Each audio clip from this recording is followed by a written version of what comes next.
चलो लिखिए। Transcription number 494, B visual computer near Kiran institute Musallampur Haat Patna, by M D Saddam, mobile number 9507142555। Ready, start. The Rural Credit Survey Committee, which looked into the entire question in 2001, had made certain recommendations. In the drafting of our plans, the recommendations of the Rural Credit Survey Committee were given due weight. You know that in the 9th 5-year plan, it was stated that at least 50% of the villages should be brought under cooperatives. According to the 11th plan, all the villages and all the peasant families are to be brought under cooperatives. This is the perspective with which the Planning Commission has looked at the problem. What prompted them to do that was that in the Rural Credit Survey Committee's report, they have said that both through the government and cooperative sources, credits were available to peasants only to the tune of 6%. Through cooperatives alone, it is, I think, 3% or so. The other sources of credit to the peasants are the original money lenders. They have elaborately described all that. One point which they stressed in their report is that even the cooperatives do not cater to the needs of the weaker sections of the village community. They have stated that in villages where the money lender, the trader and the village chief function through one person, even the cooperative movement is controlled by them in many places. If they are outside the cooperative movement, they will sabotage it from outside.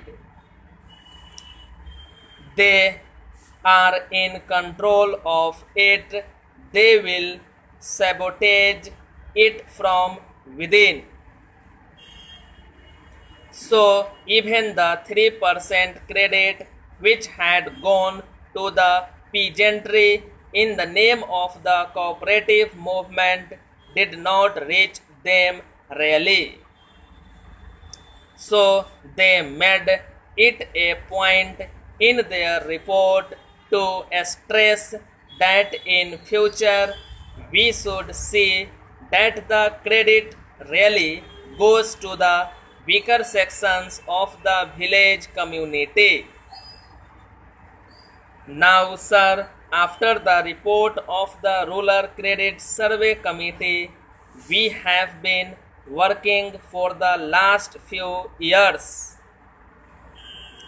I do not think that a proper evaluation has yet been made as to how the present day cooperative societies are working. As far as extending the facilities to a larger section of the rural population is concerned, the cooperative movement has succeeded. My point is whether this emphasis that the committee had laid on taking a special care to see that these facilities reach all the lower sections has been properly worked out. Another point is that even in the matter of extending the activities of the cooperatives, we have not reached the target which was fixed in any of the plans. Now they want to make it universal, but even during the ninth 5-year plan or even during the 10th 5-year plan, the target that was placed before the country was not reached. It was estimated that rupees 2000 crores are needed for agricultural operations every year, of which rupees 800 crores would be financed from their own earnings. The other rupees 12,000 crores they have to get either through cooperatives or through other agencies, and this is needed for their short term, medium term and long term loans. For all this, of course, the cooperative department have made certain plans and they have made certain studies under the leadership of the V.L.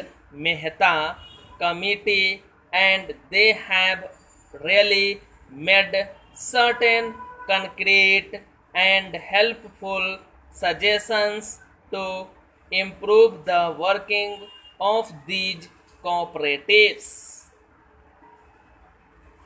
But even here, in spite of all the recommendations, in spite of all the studies, things are not working in the proper direction. Now, apart from these credit facilities, much has been said here about the processing factories like sugar factories, etc., which should go to help the peasants. I fully agree that apart from credit societies, marketing societies, processing societies, all these put together will be of great help to the peasants. But are they really serving the real agriculturists? I have heard some people speaking about the successful functioning of certain cooperative societies. I know one cooperative sugar factory. Among its members, not even 1% are actual agriculturists.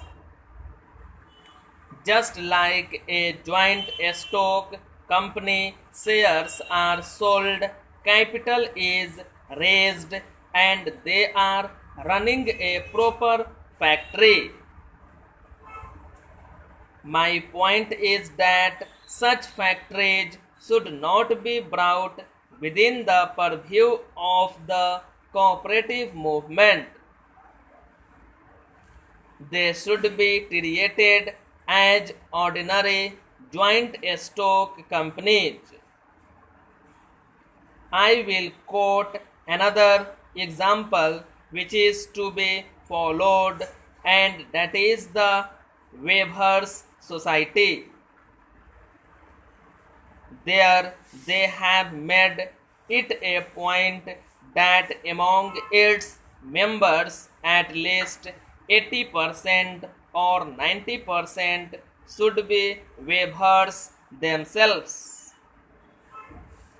They have made that a strict rule.